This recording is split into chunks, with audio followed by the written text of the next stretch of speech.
Hot 10, Hot Private. This is the War on Comics. I'm Colin. I'm Omar. Today we're going Saturday morning cartoon style. Yeah. That was the point of Love that. point of fashion. We're doing Lane Milburn's 12 Gems, something new, and then some classics here. Alan Moore right here. We got a random backs the burner story that I had no idea existed. There's one that I immediately thought of when you said that. And this book called Epoch that my brother-in-law got me at a random punk show. It's fancy stuff. It's what's the word? The manufacturing on that. Yeah. The way it's printed and everything, really exciting. So I recommend we stick around and take a look at it. I don't know, brother. Are we ready to just crack into this bad boy? Yeah, let's take a look. Let's go. What are we starting with? Oh, You tell me. Tell me. Call it, brother. Backs the burner. Backs the burner. Let's go, boys. Boom. All right. Tell me about Sam Slade here. So Sam Slade is I really don't know too much about this guy other than he was a serialized kind of like bad boy hero, Okay. anti-hero kind of stories of the time of like this is a British flavor though, as you can see.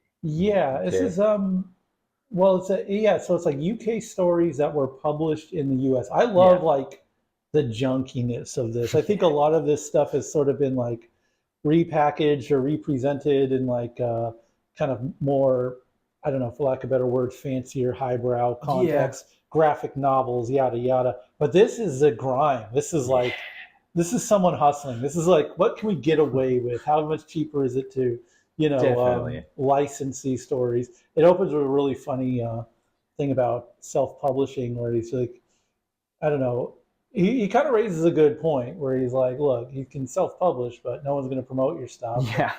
I don't know, all the pitfalls of self-publishing, which is, I don't know, I guess just funny given where it's about to go. With the knowing of like it's gonna boom, right? We're Right. in 87. 87, this is published. Okay.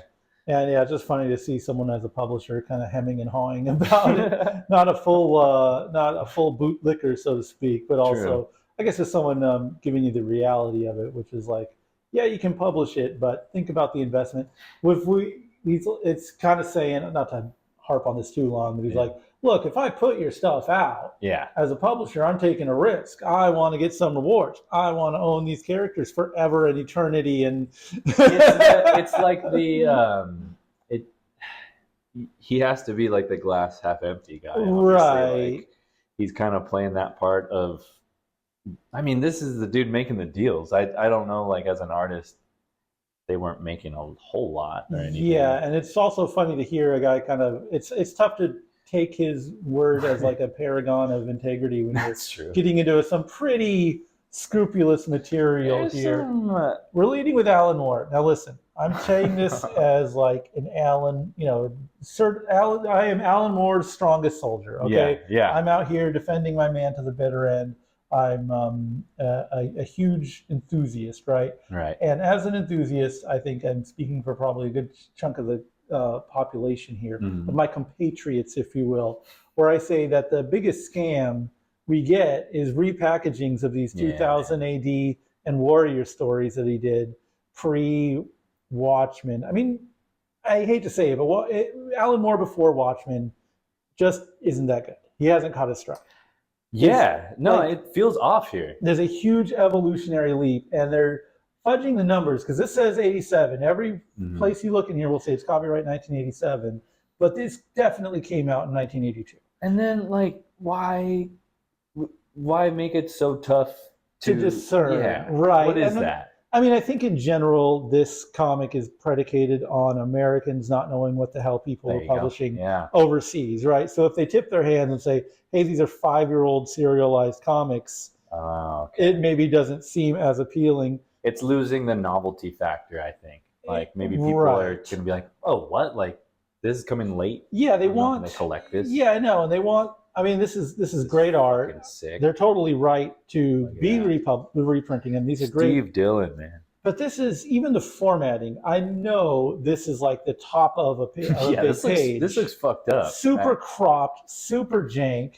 Like, some stuff is huge. Is this a? So, do you think they cut Oh, down they a magazine format? yeah, they reform like Oh, this whoa. has to. My guess is that this is like a big ass page, and Yeah, they right. splice This it feels all down together. and stretch it out, and it doesn't look good. There's even like way too much gutter space here, and you're going to see as you go on, there's like some that are super cramped. Look at the lettering there versus here. Dude. So it's, I mean, it doesn't. It's not a complete failure, and like I said, as someone who's read enough of the glossy kind of fancy published versions of these, it's kind of nice to see the jank and the grime. There is a charm there. Yeah. But yeah, the Alan Moore that I know and love, he's not at the height of his powers. This is also not super like representative of both of them because I think Steve Dillon like 87. I don't know what he was making, but this looks kind of rougher. He was than doing that kind he of was stuff. leagues ahead of his time. And Yeah. again, when it's blown up and Yeah. blurry and muddy This like gives this. fucking Richard Corbin by accident though. Yeah, that super high contrast Yeah. shadows. And yeah, I can't get over the like blurry but also gigantic lettering. Oh man, this also is I'm realizing like the Mr. X like Oh yeah, that's kinda right. guy. For That's sure. kinda cool. But the whole gimmick here is this guy, he can shoot fire at people. This do you think this is a lost take on an like that X-Men what's his name? Pyro? Pyro, yeah. Okay. Do you think like maybe Alan Moore is doing like, you fucking Americans, telling you're doing you- it wrong? I'm telling you exactly what Alan Moore is doing. He's using all of this Yeah. stuff, this drawn out thing, him blowing up robots, Look at that. hanging out with the chick. They roll some barrels at him. He flames on, blows him up because they're barrels. The robots win, ends on a downer. But it is all of that. Everything we just flipped through is just to get to, oh, did you know that guy? Yeah, he's just an old flame. That is so dumb. That is so dumb. And again, this Words are magic. Again, you just read Watchmen, one of the greatest American. It wasn't a graphic novel at the time, I guess. It was just the single issues in '87. But you just finished up this complete epic that changes the scope of comics immediately. Oh, what else does he have? Just an old flame. A big old whoopee cushion of a fucking comic. It's so cheap. It's so cheap. But again, like, fucking look at this. so that's shit. one story. We're moving on here. And I mean, do you have any like closing state? Because this is largely the Alan Moore part. yeah, this is the only Alan Moore part. And so I mean, I guess it's just amusing that this hasn't changed. You're still seeing reprints of this stuff, or graphic novel adaptations that are like based on an idea that Alan Moore told someone once, and other people have written it.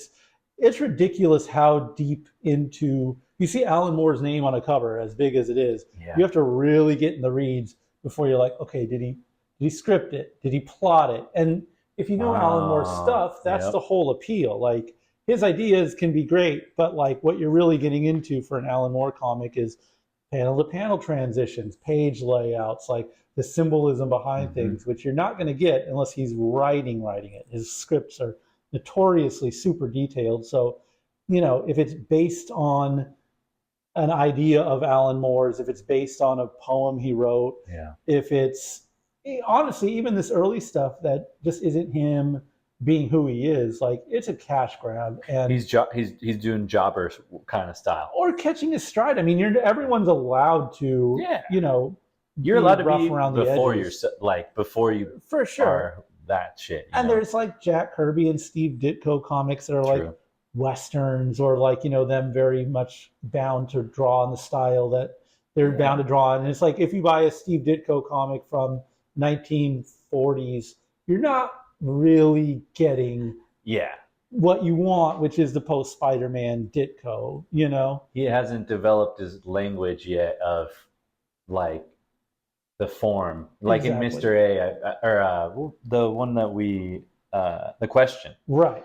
That one felt like during those issues he was finding his Ditko within that space, and that was post Spider-Man.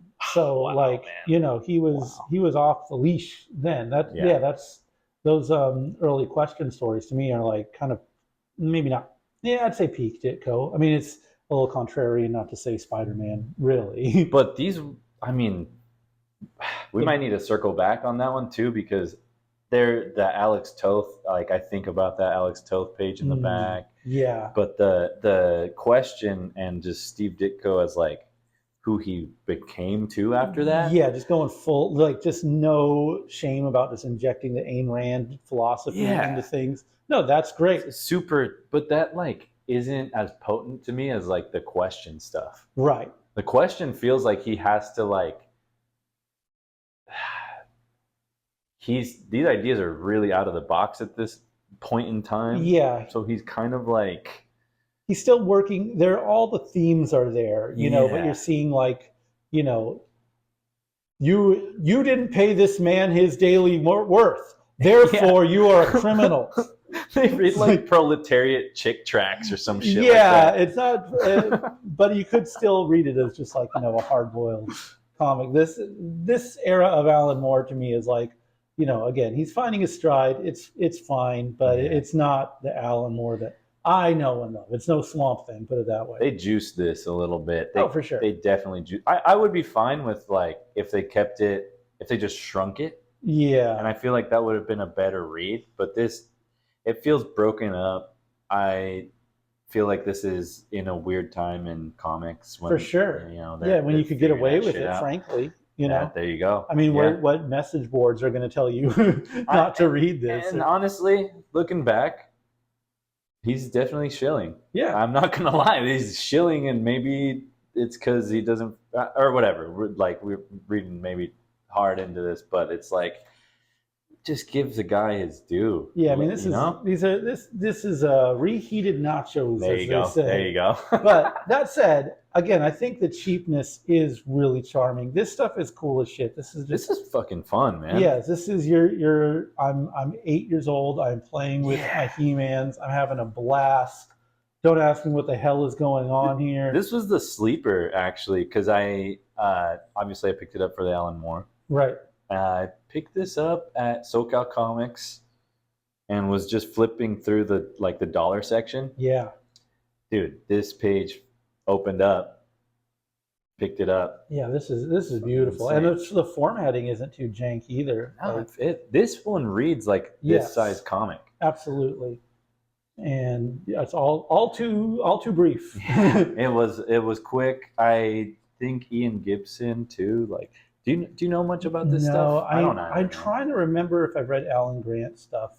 Doesn't that sound familiar? These two I know, sound but familiar, then it's because of Grant Morrison and Alan Moore. Oh, shit. So I'm just mixing their names around. Wait a minute. And Ian Gibson, I don't know. I can't say for certain there. Am I thinking of Dave Gibson and just fucking? Yeah, look. I'm just saying, if you're look at this, just shit color. I mean, it's so bad. I don't know. There's a charm here. They're trying to do TMNT. I know it. They're trying to do that little bit of TMNT style. Yeah, but TMNT is like it's all screens and like the letter set. Right. This stuff is like drawn. It's just colored like absolute. This is nuts, dude. I know. I don't know how you could remember this. Be proud of publishing this. Lord. Even though this is not. I mean, look, everyone's got deadlines and stuff, but even the black lines on pages, that's not. Speaking of deadlines, that's fucking crazy. Yeah, this is all deadline. Look at these lack of backgrounds. Like you're rushing. You're rushing. So, or you're trying to get through to something like this. To this. Yes. Now you're putting your work in. This does give like the guy who got the assignment was like, I have a great idea for a story. Check this shit out. We're gonna have a cowboy fucking. Yeah, it's I mean, robots. And again, shit. Some pages have a little bit better work. Look at these. Look at that. I know this is again as far as like just that Saturday morning cartoon energy. 80s animation. Yeah, that stuff's jank too. We'll watch some nonsense like filmation garbage, and just that fucking card, that like production card. Yeah, yeah, it's just pure jank. But hey, again, there's a charm to it. 2040. Sick. Look at your big 52 pages here. That's nuts. They were some big pages. I know. Ah, man. I almost would enjoy it better Of if it was course. black and white. Of course. Look at this shit. That's This is so like, bad. these are great art. This is like great line work going on, and it's just smeared the fuck out. Yeah, this is you cannot tell me this is the definitive way to. No, man. So I really like the takeaway. Badass robots, Right. fire, plus ladies equals cool. Yeah, no, it's a fun read, and it's, I guess, you should appreciate what you got these days. You know what I mean? Yeah, that's true. This is more of like a gives you like that emotional high. Yeah, it's a fun flip, but yeah, you can't quick flip. Be stoked on this. Now I'll say this: this here comic is we're kind of in the opposite of that. This is pure love. This is craftsmanship. Yeah. This has the right level of jank. It's not exactly a I don't know what you would call it, like a technical masterpiece by any means. Yeah, it has its hand though. Like the dude has his hand of like the drawing in it speaks to the vibes. It's so I mean, you know what? I think the word I'm looking for here is raw. And it's so thrilling. So if you have, I don't know much about this artist.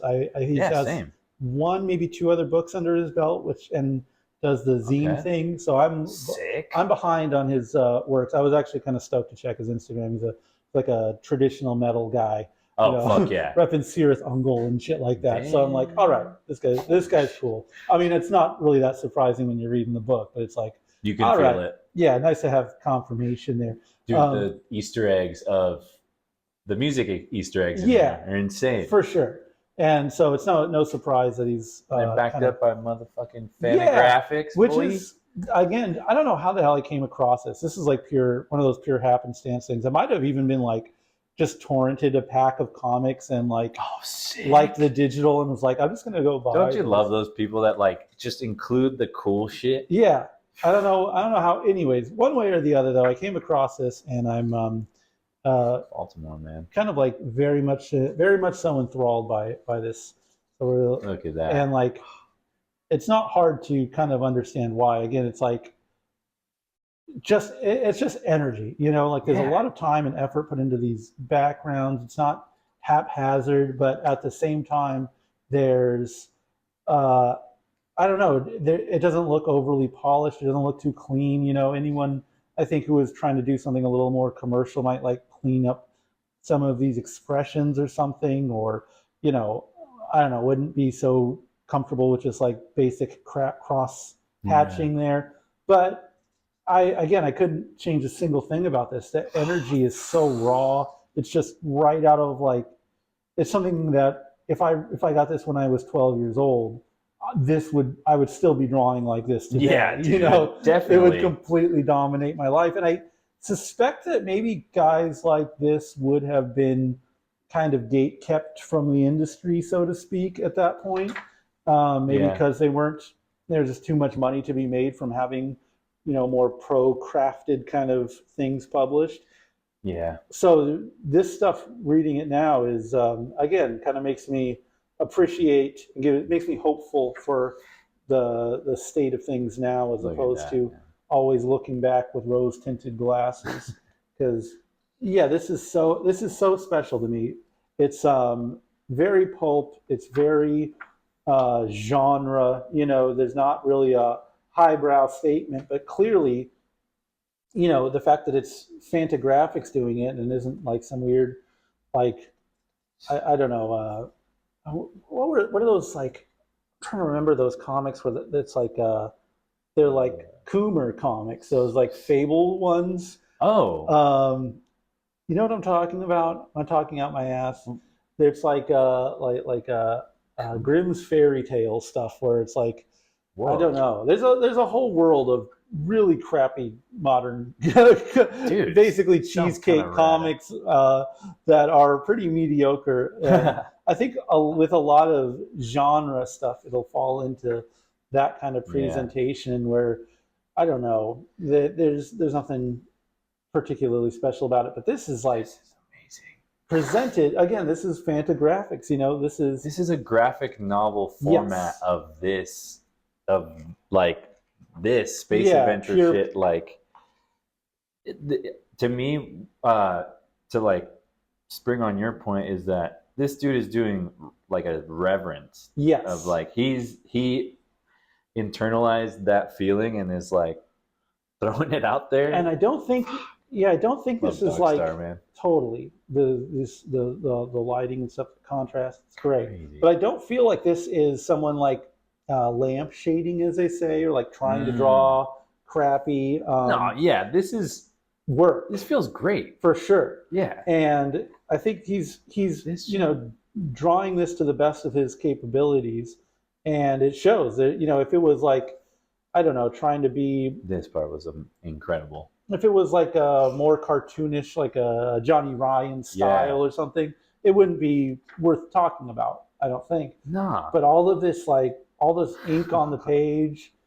it's awesome, and it is a decent story. It's like also kind of tying back to the old 80s cartoons deal. They're trying to get these 12 gems for this professor guy. Is so fucking funny to me. Yeah, you can't. That's like an NES game cover, Gargoyle, I think it's called. So sick. Maybe it's a Game Boy game, like Gargoyle's Quest. Fuck yes. Anyways, I will definitely be checking that out. Yeah, it's very like, again, you two had your life changed by the Star Wars Cantina. Oh yeah, of course. Of course, we all did. So I'm showing respect to that, but and that like little bit of that obviously the cyberpunk language is in here, but yeah, in a, I don't know, man, like all this stuff is so outsider to me, outsider comic style, like you're saying, the 80s of it all. Right. He's deep in the like that kind of outsider language, like for sure, but it doesn't. It's not necessarily inept, it doesn't have that, it doesn't like fit that naivete to it. It's just. Do you think it's got that like kind of style of, dude, this part for some, like the fights with Dogstar? For some reason, I'm always. It's a goofball character design, but it's so cool. Is this his dog? Is this your dog, man? Yeah, it's. I don't think you put it I mean, you at least have to have the visual reference. Yeah. I don't think he has a pig man as a pet, but yeah, this is just playing with action figures, having fun, but getting some Anton LaVey in there. Shout out Church of Satan. So okay, yeah, they're going around. They're fetching cool. These gems. So it's very much like a basic RPG. Yeah. You need to get the 12 pieces of the puzzle. Vibes. Yes, full on. And it would kind of be, I don't know. Essentially, it gets the plot gets complicated as things go on, and they try to find more gems. There's more background to everyone. Everyone's kind of like getting their lore drops. I maintain it's a satisfying story. It's not just like like this shit's so fun. Yeah, it's awesome, and it does. I don't know. I buy it because it's backed by a decent story. It's not just drawing a bunch of cool characters. This is. Have you seen Dragon Ball GT? No. Okay, that's. I'm not Latino enough for that, dude. To take your word for it. Oh man, after this you will. Hell yeah, that shit's fucking sick. This stuff, dude. The Dogstar like existential crisis and like loving. Dude, it fucked me up, man. No, don't do it. No. Yeah, man, the Dogstar. I might need some solo Dogstar. So buff. I know. I would be a dedicated reader to this. Unfortunately, I think this story is all we're getting with these characters. With these guys. Yeah, as we'll see. Yeah, because I mean, the amount of work that has to go into this. There's a little anime in this too, right? Or manga. I don't know. I guess. Yeah, in a weird way, I kind of appreciate how how Western it is. You don't have not even just in the style, but like in the way the panels the plot moves on and everything. It's just I don't know, very It's kind of, it's just, I guess it's this that's giving me the manga feel. Like this feels like a Berserk or something. like the grand scale, let's say. Yeah, Does that connect? Okay. that's for sure. Yes, that I could see. It is definitely epic in Yeah. that, in the way that those like super long manga can be. And but again, it's just compact story. So Yeah. we're getting Furs. What's the name? Furs. Furs. Getting Furs. Furs backstory, and Stuff's cool. you get down here hard as This fucking whole nails. part, I did not expect. This like last section was fucking sick. And this is where kind of being a this is where I bring in, you know, having a telling a good story, because again, Yeah. you did the you did the foundational work. You could easily have them go through, get the gems, you know, yeah, like you're saying, fetch, quest it up, have Yeah. it be linear. But they get down to this planet and they kind of see that that the environment kind of is being exploited. So you get a Yeah. little bit of it, like an anti-imperial, not a little bit of a Yeah, totally. very blatant anti-imperialist story. Yeah. So it's like, okay, you're having fun, you're drawing, you know, your heavy metal fantasies here, hard, Boom, this beautiful. Character design is so underrated, but you're delivering the nines on all of this stuff artistically, Yeah, man. but you still can have a message underneath it all, and you can still kind of have a political slant in couched in what is just, you know, yeah, pure fucking Saturday morning cartoon action. And it's not pretentious, it's not jarring to the plot or anything. It's not like finger wagging either. Like, Yeah, you guys. and of course, you know, once they see what time it is, brother, come That on. shit was so sick, Yeah, man. yeah. This is those food fighter action figures. You can remember those, like hamburgers commando guy. Oh I my think they were just called god, food dude. fighters. Is that part of Muscleman? No, Okay, that's a different trust thing. me. You want some time on Muscleman? the muscle battle beasts lore. Dude, Battle Beasts! Bro, I was a white trash kid, so I appreciated having little toys, so I could have Fuck more of yeah. them. It's like, okay, I get one action figure, or I can fucking break open a trash can full of little creeps. Dude, I'm going to hell little yeah. creeps every time. We can talk monster in my pocket. We can keep going on Dude. this. We can talk army ants. We're focusing here. I mean, I got you on some 90s stuff too. Extreme Dinos, Ooh. Street Sharks. Damn. So That was sick. So yeah, this is the last kind of... that is good lettering. But yes, at this point, it's revealed that this is like the professor who put him on this quest. That's his protege there. Yeah. Protege, he knows what's actually going on. Yes, and he's like kind of telling them they're on a fool's errand of sorts, and we are now in pure anti-imperialist action. We're going to overthrow the oppressors of this planet, and it's all. Let's see here. There's like a couple spots. Yeah. Let's get to so we've kind of done our damage on the planet. Yes, there we go. Yeah.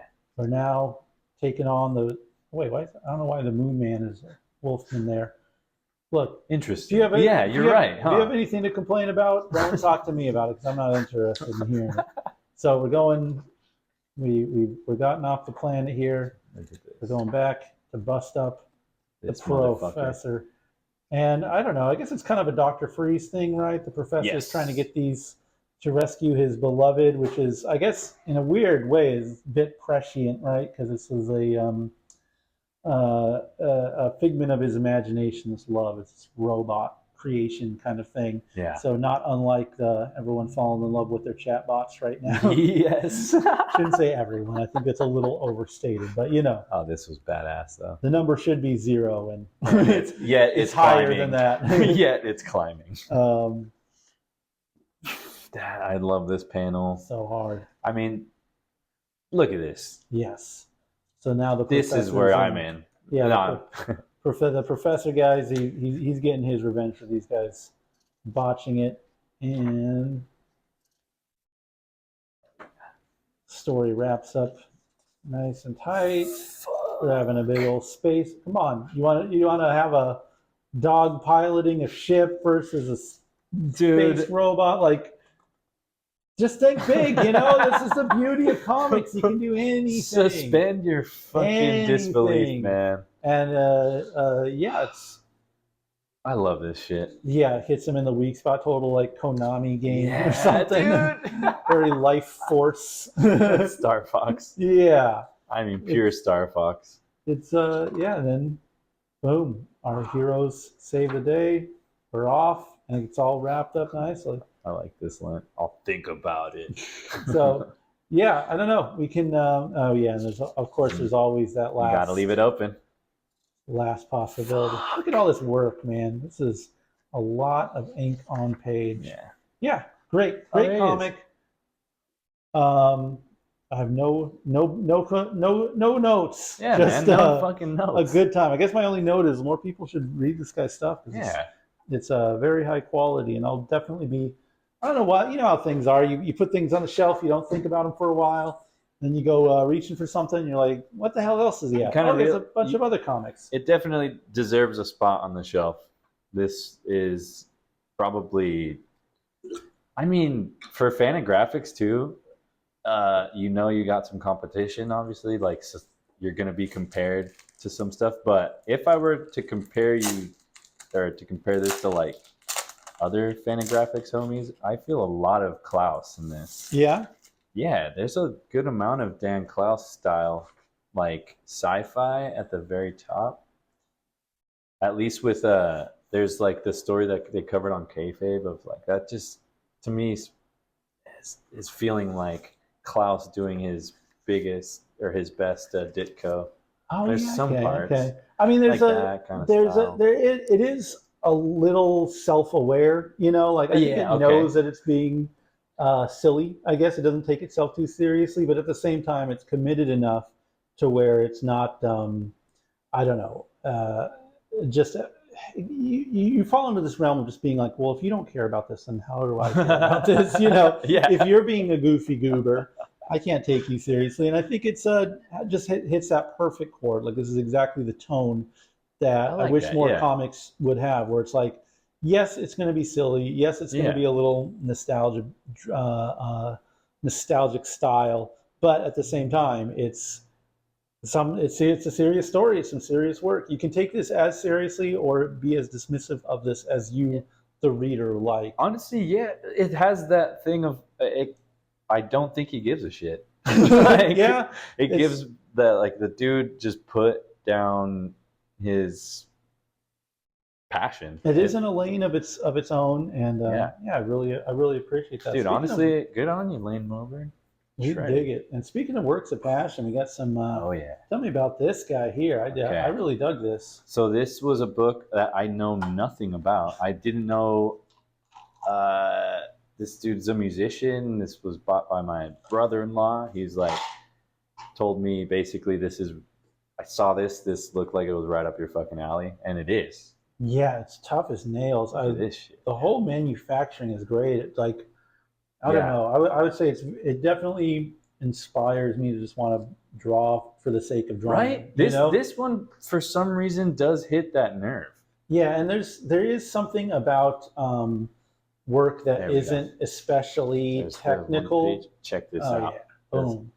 Like these pages, dude. Like I don't think I could draw. I mean, I couldn't draw this, but it gives you like you hope. can kind of see how it's drawn. You know, Yeah. like you see the line thickness, you see the Epoch right tools. It doesn't see. There's like no digital factor. You can kind of reverse engineer it. Yeah. Where it's like, I don't know of a better word to describe the book as a whole other than inspiring. And one of those pieces that really is like, I honestly don't remember the story, but it's so like passionate. And I think that's just it. You know, it's not necessarily a hard narrative. There is a through line of these kind of this post-war robot landscape, but it really just seems like it's an excuse for our guy to just draw what he wants. Yeah, homie's going in. Who needs the fucking text here? Like literally. I mean, it's like it's not the point.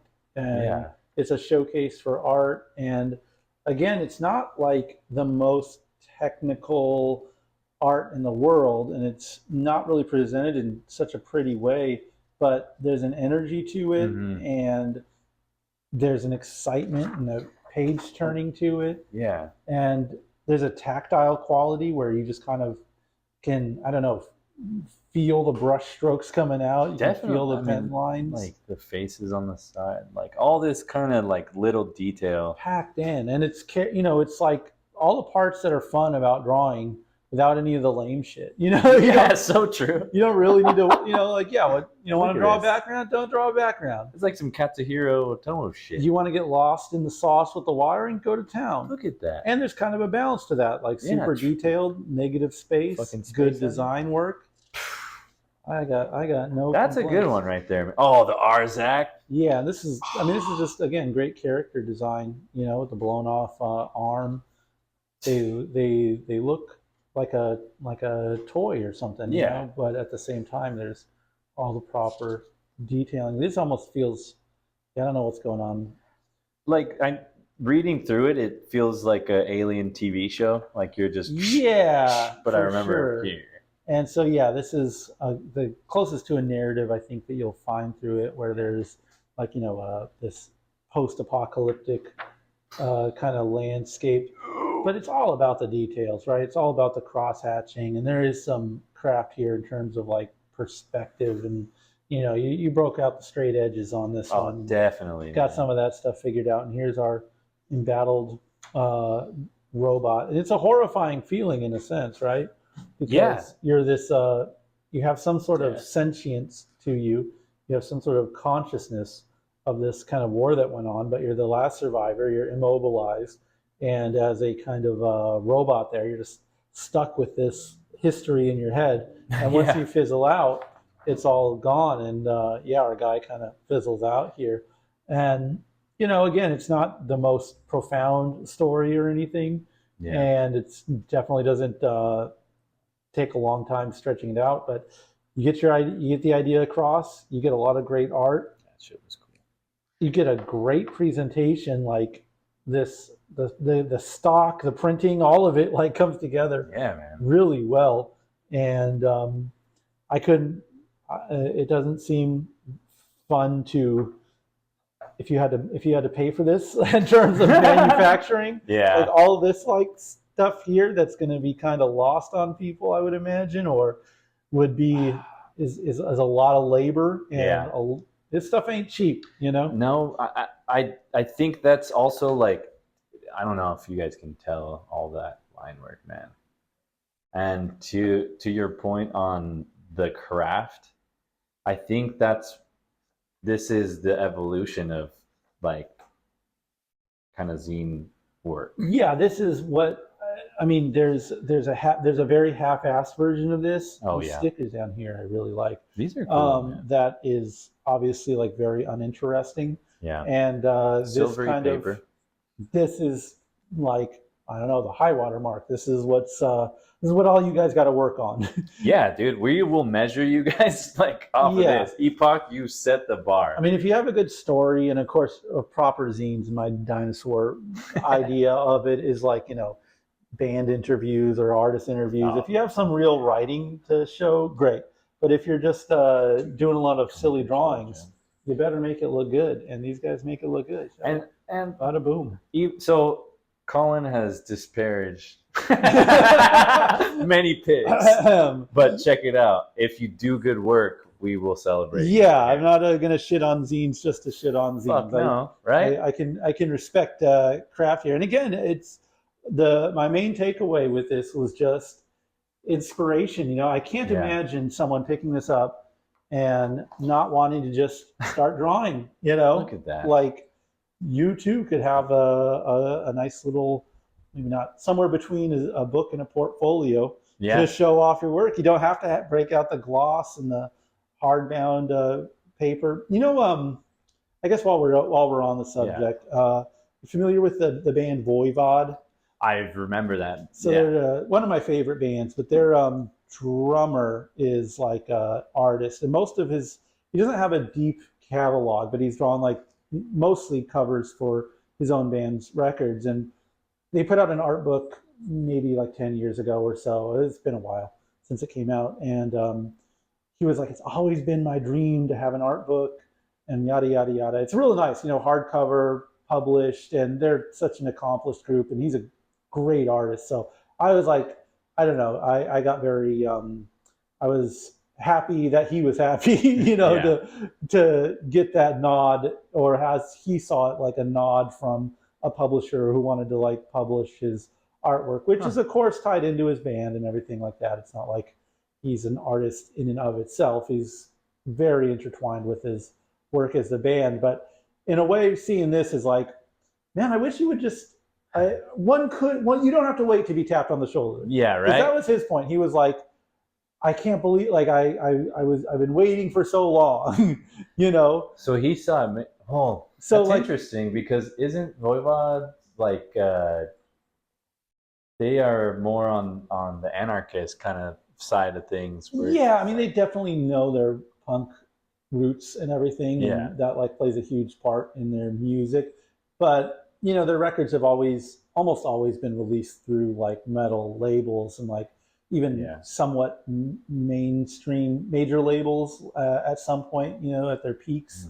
So they're tied into this music industry to some extent, but obviously they have a knowledge of, the self-publishing zines and all that. They, lived through the 80s and everything. But I don't know. I guess I think about, I don't know why I think about that a lot, but it's like, in a way, kind of sad that it took that long. And if someone wasn't kind of thinking about how to kind of milk the band's name and all that for essentially a profit, like to publish something nice and hardcovered and glossy and fancy. It's cool. I love the book. I love his art. I love the band. Like, as a fan, I'm like very happy with that product. I don't want it to sound like I'm shitting on it. It's quality, but it's ironic that it had to come out that way. Yeah, and it's kind of sad that it took that long to get published. And in a way, it's almost like when I see something like this, I'm like, yeah, don't wait for that. Don't wait for someone to tap you on the shoulders and publish a retrospective of your work. Like, if you have a body of work that you're happy with, and I don't know, maybe it doesn't have like a cohesive theme or narrative or anything, like you can put this out and two weirdos with a YouTube channel will read it and be stoked on it. And be so fucking hyped on it. Yeah, I'm not even saying you're going to make your money back on it, or like, I mean, I'll throw now I'm going to throw a link in there. Yeah, it's numbered out of 20, so, we're not, starting it's not a Rupert Murdoch style publication but here. at least we can get some eyeballs in there. But it's it was, again, kind of